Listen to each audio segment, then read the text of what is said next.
ఆడవాళ్ళ విలువ తెలియకుండా ఆడవాళ్ళని కించపరుస్తూ అగౌరవపరుస్తూ, నా భార్య ఇంత అయిపోయింది, నా భార్యకు రోగాలు వచ్చాయి, నా భార్య జబ్బులు వచ్చాయి.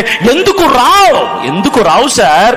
నువ్వు మయ్యవ బిడ్డల్ని, నీకేం రావు. నీకు చెయ్యరు సర్జరీ, నీకేం రావు. నువ్వు కాదు కదా పాలు ఇచ్చి బిడ్డని పెంచేది, నీకేం రావు రోగాలు. నువ్వు శుభ్రంగా గుండ్రాయిలాగా ఉంటావు. నువ్వు నీ భార్య కదా మొయ్యాల్సింది. చివరికి పిల్లలు వద్దు అనుకుంటే కూడా పిల్లలు ఫ్యామిలీ ప్లానింగ్ ఆపరేషన్ కూడా ఎవరు చేయించుకోవాలి?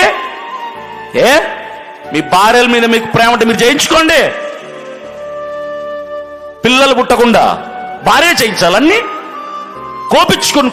కోయించుకుని ఆవిడేనా ఇక జీవితకాలం? ప్రేమ ఉంటే చేయండి సార్.